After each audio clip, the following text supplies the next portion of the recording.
وقال الذين لا يرجون لقاءنا لولا أنزل علينا الملائكة أو نرى ربنا لقد استكبروا في أنفسهم وعتوا عتوا كبيرا يوم يرون الملائكة لا بشرى يومئذ للمجرمين ويقولون حجرا محجورا وقدمنا إلى ما عملوا من عمل فجعلناه هباء منثورا أصحاب الجنة يومئذ خير مستقرا وأحسن مقيلا ويوم تشقق السماء بالغمام ونزل الملائكة تنزيلا الملك يومئذ الحق للرحمن وكان يوما على الكافرين عسيرا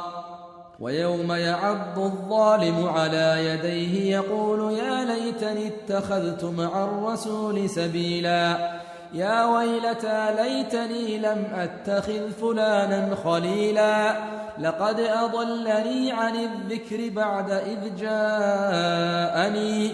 وكان الشيطان للإنسان خذولا وقال الرسول يا رب إن قوم اتخذوا هذا القرآن مهجورا وكذلك جعلنا لكل نبي عدوا من المجرمين وكفى بربك هاديا ونصيرا وقال الذين كفروا لولا نزل عليه القرآن جملة واحدة كذلك لنثبت به فؤادك ورتلناه ترتيلا ولا يأتونك بمثل إلا جئناك بالحق وأحسن تفسيرا الذين يحشرون على وجوههم إلى جهنم أولئك شر مكانا وأضل سبيلا ولقد آتينا موسى الكتاب وجعلنا معه أخاه هارون وزيرا فقلنا اذهبا إلى القوم الذين كذبوا بآياتنا فدمرناهم تدميرا وقوم نوح لما كذبوا الرسل أغرقناهم وجعلناهم للناس آية وأعتدنا للظالمين عذابا أليما وعادا وثمود وأصحاب الرس وقرونا بين ذلك كثيرا وكلا ضربنا له الأمثال وكلا تبرنا تتبيرا ولقد أتوا على القرية التي أمطرت مطر السوء أفلم يكونوا يرونها بل كانوا لا يرجون نشورا وإذا رأوك إن يتخذونك إلا هزوا أهذا الذي بعث الله رسولا إن كاد ليضلنا عن آلهتنا لولا أن صبرنا عليها وسوف يعلمون حين يرون العذاب من أضل سبيلا أرأيت من اتخذ إلهه هواه أفأنت تكون عليه وكيلا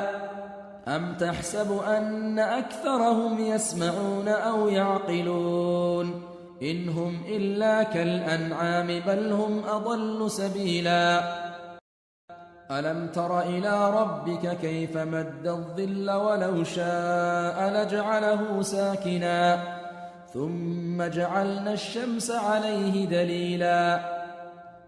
ثم قبضناه إلينا قبضا يسيرا وهو الذي جعل لكم الليل لباسا والنوم سباتا وجعل النهار نشورا وهو الذي أرسل الرياح بشرا بين يدي رحمته وأنزلنا من السماء ماء طهورا لنحيي به بلدة ميتا ونسقيه مما خلقنا أنعاما وأناسيا كثيرا ولقد صرفناه بينهم ليذكروا فأبى أكثر الناس إلا كفورا ولو شئنا لبعثنا في كل قرية نذيرا فلا تطع الكافرين وجاهدهم به جهادا كبيرا وهو الذي مرج البحرين هذا عذب فرات وهذا ملح أجاج وجعل بينهما برزخا وحجرا محجورا وهو الذي خلق من الماء بشرا فجعله نسبا وصهرا وكان ربك قديرا ويعبدون من دون الله ما لا ينفعهم ولا يضرهم وكان الكافر على ربه ظهيرا وما أرسلناك إلا مبشرا ونذيرا قل ما أسألكم عليه من أجر إلا من شاء أن يتخذ إلى ربه سبيلا وتوكل على الحي الذي لا يموت وسبح بحمده وكفى به بذنوب عباده خبيرا الذي خلق السماوات والأرض وما بينهما في 6 أيام ثم استوى على العرش الرحمن فاسأل به خبيرا وإذا قيل لهم اسجدوا للرحمن قالوا وما الرحمن أنسجد لما تأمرنا وزادهم نفورا تبارك الذي جعل في السماء بروجا وجعل فيها سراجا وقمرا منيرا وهو الذي جعل الليل والنهار خلفة لمن أراد أن يذكر أو أراد شكورا وعباد الرحمن الذين يمشون على الأرض هونا وإذا خاطبهم الجاهلون قالوا سلاما والذين يبيتون لربهم سجدا وقياما والذين يقولون ربنا اصرف عنا عذاب جهنم إن عذابها كان غراما إنها ساءت مستقرا ومقاما والذين إذا أنفقوا لم يسرفوا ولم يقتروا وكان بين ذلك قواما والذين لا يدعون مع الله إلها آخر ولا يقتلون النفس التي حرم الله إلا بالحق ولا يزنون ومن يفعل ذلك يلقى أثاما يضاعف له العذاب يوم القيامة ويخلد فيه مهانا إلا من تاب وآمن وعمل عملا صالحا فأولئك يبدل الله سيئاتهم حسنات وكان الله غفورا رحيما ومن تاب وعمل صالحا فإنه يتوب إلى الله متابا والذين لا يشهدون الزور وإذا مروا باللغو مروا كراما والذين إذا ذكروا بآيات ربهم لم يخروا عليها صما وعميانا والذين يقولون ربنا هب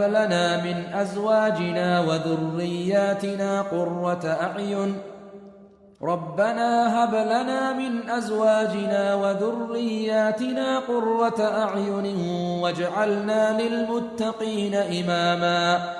أولئك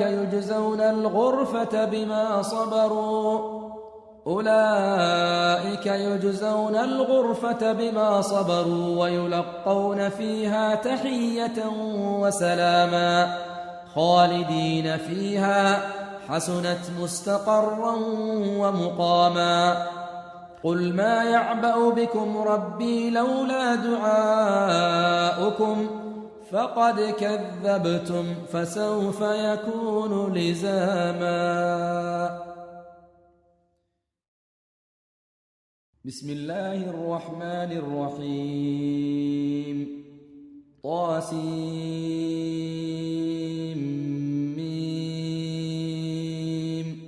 تلك آيات الكتاب المبين. لعلك باخع نفسك ألا يكونوا مؤمنين إن نشأ ننزل عليهم من السماء آية فظلت أعناقهم لها خاضعين وما يأتيهم من ذكر من الرحمن محدث إلا كانوا عنه معرضين فقد كذبوا فسيأتيهم أنباء ما كانوا به يستهزئون أولم يروا إلى الأرض كم أنبتنا فيها من كل زوج كريم إن في ذلك لآية وما كان أكثرهم مؤمنين وإن ربك لهو العزيز الرحيم وإذ نادى ربك موسى أن ائت القوم الظالمين قوم فرعون ألا يتقون قال رب إني أخاف أن يكذبون ويضيق صدري ولا ينطلق لساني فأرسل إلى هارون ولهم علي ذنب فأخاف أن يقتلون قال كلا فاذهبا بآياتنا إنا معكم مستمعون فأتيا فرعون فقولا إنا رسول رب العالمين أن أرسل معنا بني إسرائيل قال ألم نربك فينا وليدا ولبثت فينا من عمرك سنين وفعلت فعلتك التي فعلت وأنت من الكافرين قال فعلتها إذا وأنا من الضالين ففررت منكم لما خفتكم فوهب لي ربي حكما وجعلني من المرسلين وتلك نعمة تمنها علي أن عبدت بني إسرائيل قال فرعون وما رب العالمين قال رب السماوات والأرض وما بينهما إن كنتم موقنين قال لمن حوله ألا تستمعون قال ربكم ورب آبائكم الأولين قال إن رسولكم الذي أرسل إليكم لمجنون قال رب المشرق والمغرب وما بينهما إن كنتم تعقلون قال لئن اتخذت إلها غيري لأجعلنك من المسجونين قال أولو جئتك بشيء مبين قال فأت به إن كنت من الصادقين فألقى عصاه فإذا هي ثعبان مبين ونزع يده فإذا هي بيضاء للناظرين قال للملأ حوله إن هذا لساحر عليم يريد أن يخرجكم من أرضكم بسحره فماذا تأمرون قالوا أرجه وأخاه وابعث في المدائن حاشرين يأتوك بكل سحار عليم فجمع السحرة لميقات يوم معلوم وقيل للناس هل أنتم مجتمعون لعلنا نتبع السحرة إن كانوا هم الغالبين فلما جاء السحرة قالوا لفرعون إن لنا لأجرا إن كنا نحن الغالبين قال نعم وإنكم إذا لمن المقربين قال لهم موسى ألقوا ما أنتم ملقون فألقوا حبالهم وعصيهم وقالوا بعزة فرعون إنا لنحن الغالبون فألقى موسى عصاه فإذا هي تلقف ما يأفكون فألقي السحرة ساجدين قالوا آمنا برب العالمين رب موسى وهارون قال آمنتم له قبل أن آذن لكم إنه لكبيركم الذي علمكم السحر فلسوف تعلمون لأقطعن أيديكم وأرجلكم من خلاف ولأصلبنكم أجمعين قالوا لا ضير إنا إلى ربنا منقلبون إنا نطمع أن يغفر لنا ربنا خطايانا أن كنا أول المؤمنين وأوحينا إلى موسى أن أسر بعبادي إنكم متبعون فأرسل فرعون في المدائن حاشرين إن هؤلاء لشرذمة قليلون وإنهم لنا لغائظون وإنا لجميع حاذرون فأخرجناهم من جنات وعيون وكنوز ومقام كريم كذلك وأورثناها بني إسرائيل فأتبعوهم مشرقين فلما تراءى الجمعان قال أصحاب موسى إنا لمدركون قال كلا إن معي ربي سيهدين فأوحينا إلى موسى أن اضرب بعصاك البحر فانفلق فكان كل فرق كالطود العظيم وأزلفنا ثم الآخرين وأنجينا موسى ومن معه أجمعين ثم أغرقنا الآخرين إن في ذلك لآية وما كان أكثرهم مؤمنين وإن ربك لهو العزيز الرحيم واتل عليهم نبأ إبراهيم إذ قال لأبيه وقومه ما تعبدون قالوا نعبد أصناما فنظل لها عاكفين قال هل يسمعونكم إذ تدعون أو ينفعونكم أو يضرون قالوا بل وجدنا آباءنا كذلك يفعلون قال أفرأيتم ما كنتم تعبدون أنتم وآباؤكم الأقدمون فإنهم عدو لي إلا رب العالمين الذي خلقني فهو يهدين والذي هو يطعمني ويسقين وإذا مرضت فهو يشفين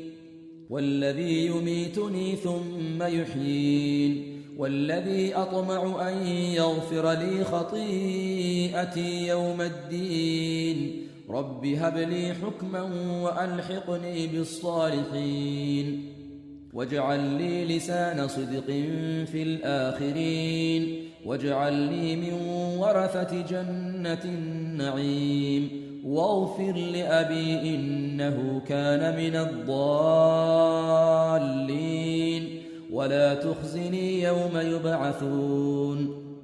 ولا تخزني يوم يبعثون يوم لا ينفع مال ولا بنون إلا من أتى الله بقلب سليم وأزلفت الجنة للمتقين وبرزت الجحيم للغاوين وقيل لهم أين ما كنتم تعبدون من دون الله هل ينصرونكم أو ينتصرون فكبكبوا فيها هم والغاوون وجنود إبليس أجمعون قالوا وهم فيها يختصمون تالله إن كنا لفي ضلال مبين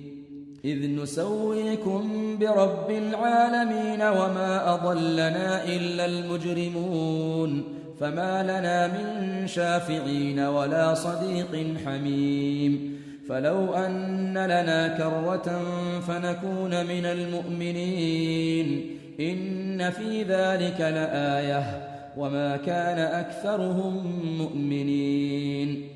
وإن ربك لهو العزيز الرحيم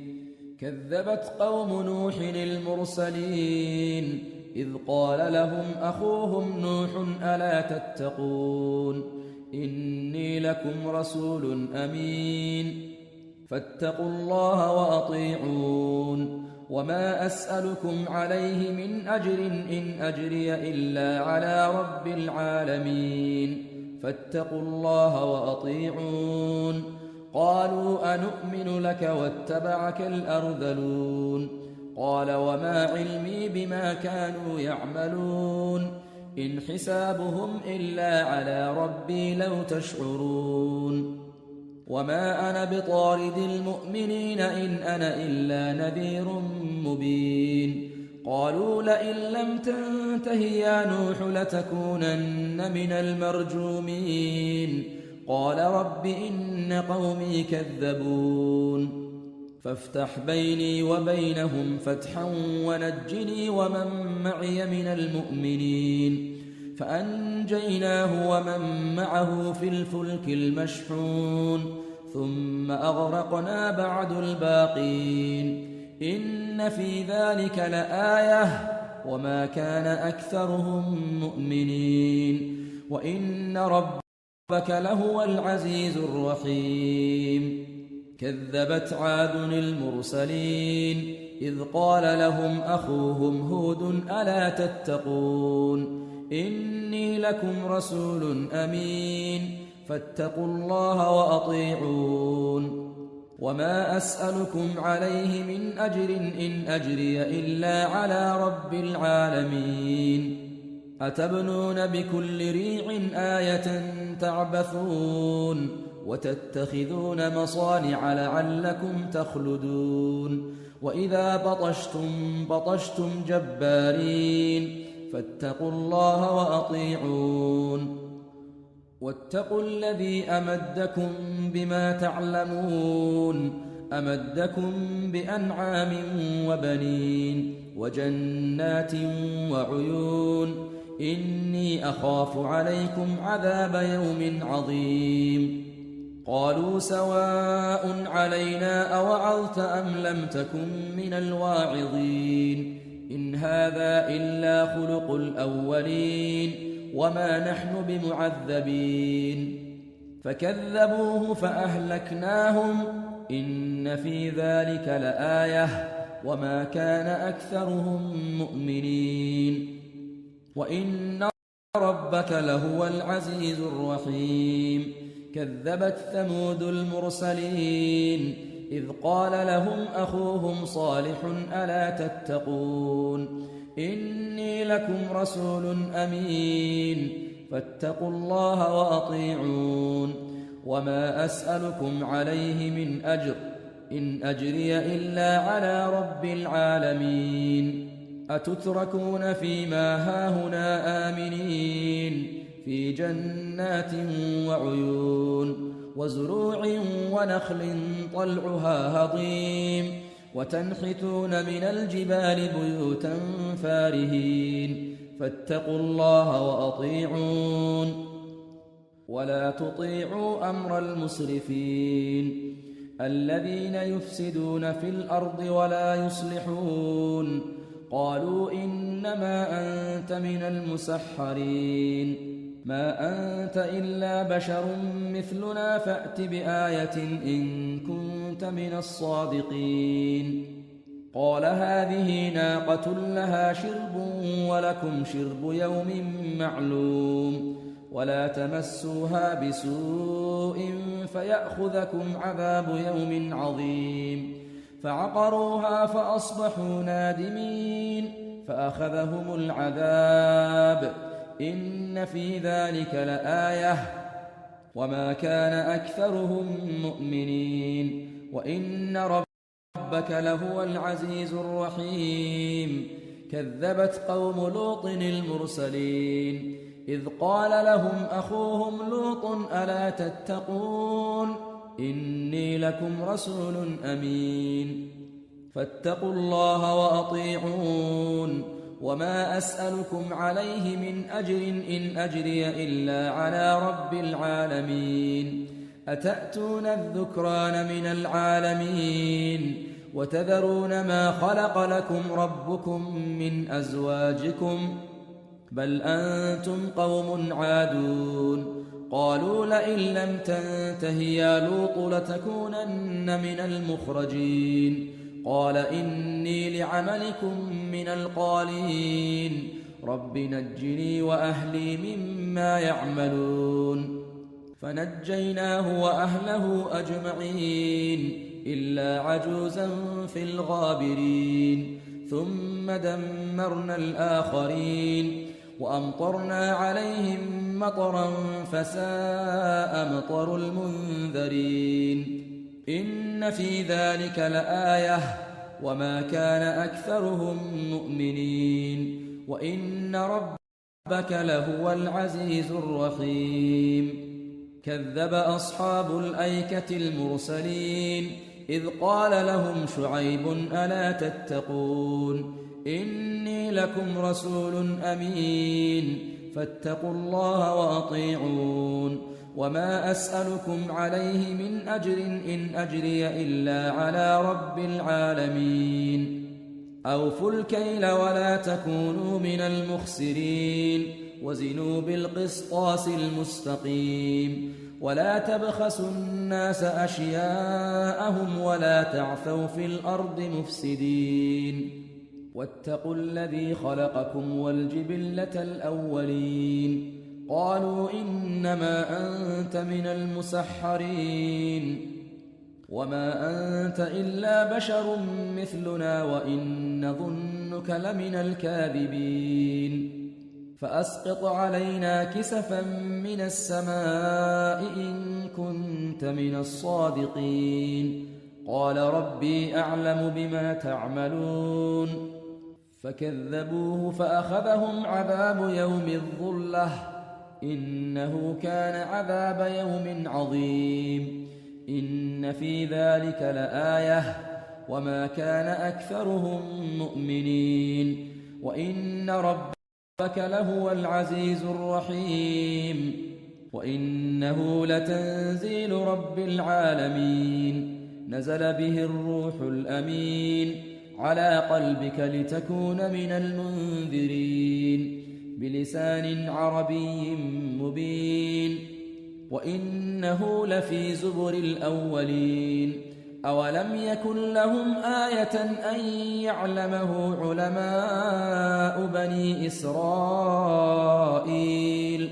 ولو نزلناه على بعض الأعجمين فقرأه عليهم ما كانوا به مؤمنين كذلك سلكناه في قلوب المجرمين لا يؤمنون به حتى يروا العذاب الأليم فيأتيهم بغتة وهم لا يشعرون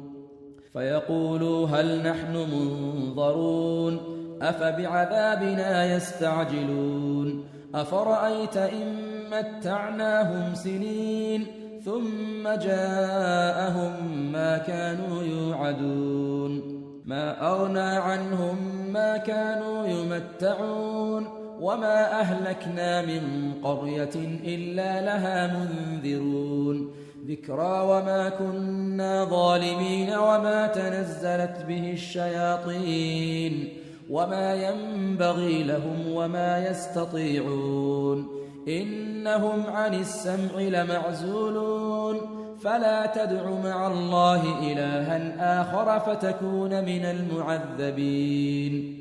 وأنذر عشيرتك الأقربين واخفض جناحك لمن اتبعك من المؤمنين فإن عصوك فقل إني بريء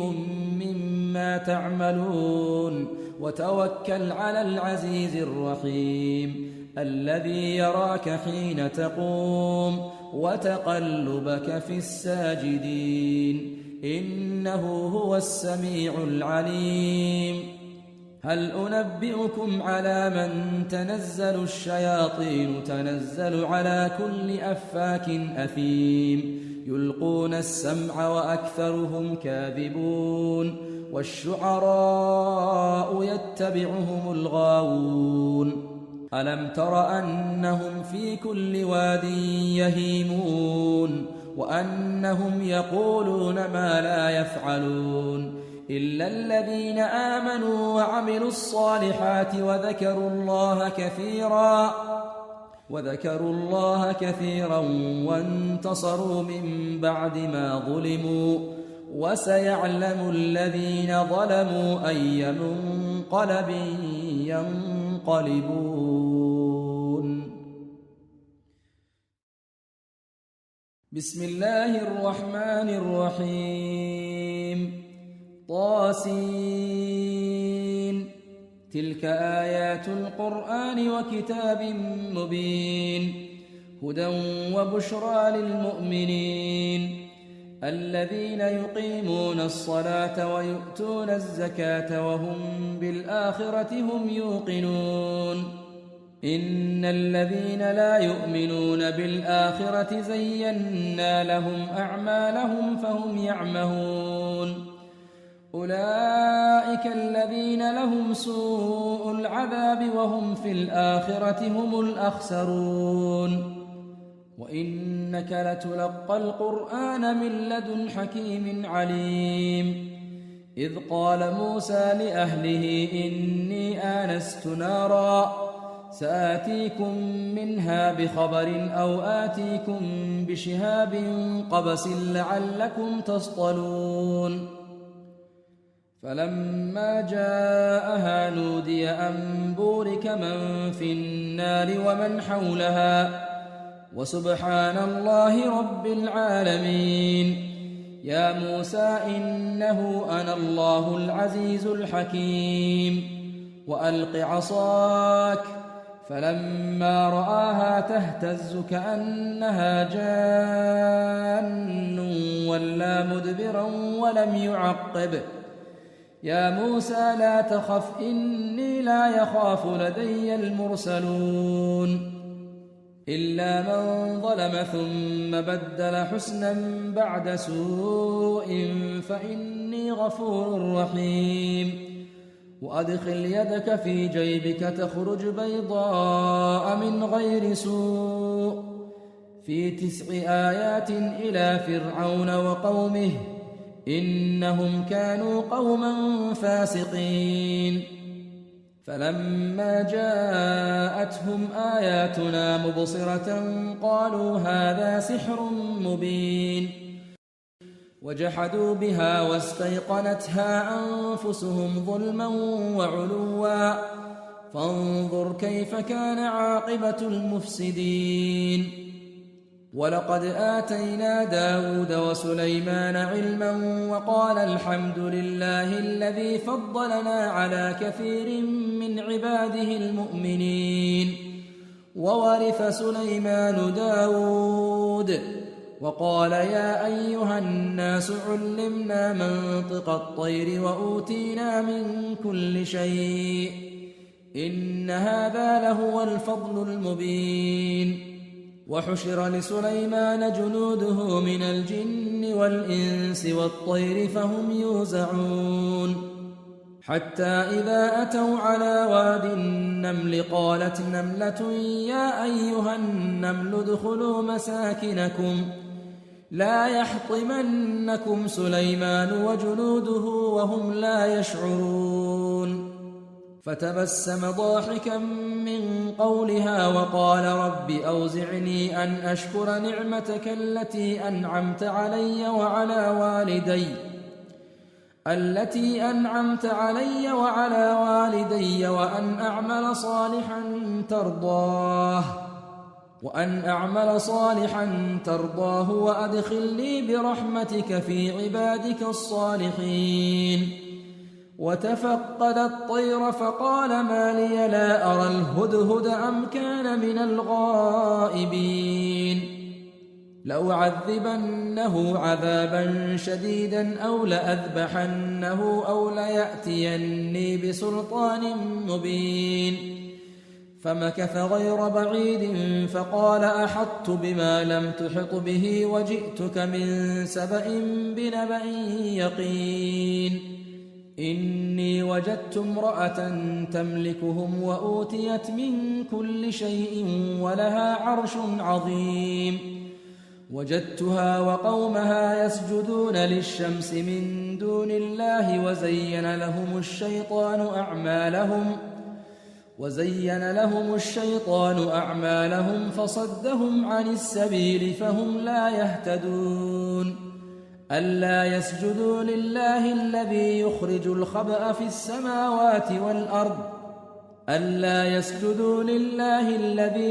الخبأ في السماوات والأرض ويعلم ما تخفون وما تعلنون. الله لا إله إلا هو رب العرش العظيم. قال سننظر أصدقت أم كنت من الكاذبين. اذهب بكتابي هذا فألقه إليهم ثم تول عنهم فانظر ماذا يرجعون. قالت يا أيها الملأ إني ألقي إلي كتاب كريم إنه من سليمان وإنه بسم الله الرحمن الرحيم. ألا تعلوا علي وأتوني مسلمين. قالت يا أيها الملأ أفتوني في أمري ما كنت قاطعة أمرا حتى تشهدون. قالوا نحن أولو قوة وأولو بأس شديد والأمر إليك فانظري ماذا تأمرين. قالت إن الملوك إذا دخلوا قرية أفسدوها وجعلوا أعزة أهلها أذلة وكذلك يفعلون. وإني مرسلة إليهم بهدية فناظرة بما يرجع المرسلون. فلما جاء سليمان قال أتمدونني بمال فما آتاني الله خير مما آتاكم بل أنتم بهديتكم تفرحون. ارجع إليهم فلنأتينهم بجنود لا قبل لهم بها ولنخرجنهم منها أذلة وهم صاغرون. قال يا أيها الملأ أيكم يأتيني بعرشها قبل أن يأتوني مسلمين. قال عفريت من الجن أنا آتيك به قبل أن تقوم من مقامك وإني عليه لقوي أمين. قال الذي عنده علم من الكتاب أنا آتيك به قبل أن يرتد إليك طرفك فلما رآه مستقرا عنده قال هذا من فضل ربي ليبلوني أأشكر أم أكفر ومن شكر فإنما يشكر لنفسه ومن كفر فإن ربي غني كريم. قال نكروا لها عرشها ننظر أتهتدي أم تكون من الذين لا يهتدون. فلما جاءت قيل أهكذا عرشك قالت كأنه هو وأوتينا العلم من قبلها وكنا مسلمين. وصدها ما كانت تعبد من دون الله إنها كانت من قوم كافرين. قيل لها ادخل الصرح فلما رأته حسبته لجة وكشفت عن ساقيها قال إنه صرح ممرد من قوارير. قالت رب إني ظلمت نفسي وأسلمت مع سليمان لله رب العالمين. ولقد أرسلنا إلى ثمود أخاهم صالحا أن اعبدوا الله فإذا هم فريقان يختصمون. قال يا قوم لم تستعجلون بالسيئة قبل الحسنة لولا تستغفرون الله لعلكم ترحمون. قالوا اطيرنا بك وبمن معك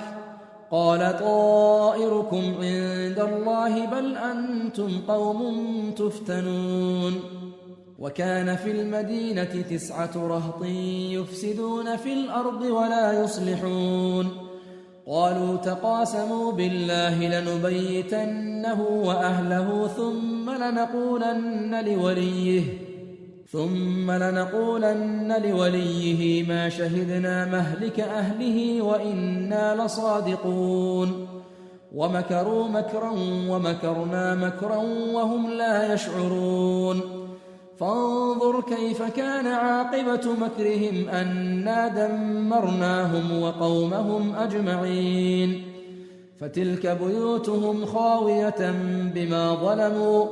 إن في ذلك لآية لقوم يعلمون وأنجينا الذين آمنوا وكانوا يتقون ولوطا إذ قال لقومه أتأتون الفاحشة وأنتم تبصرون أئنكم لتأتون الرجال شهوة من دون النساء بل أنتم قوم تجهلون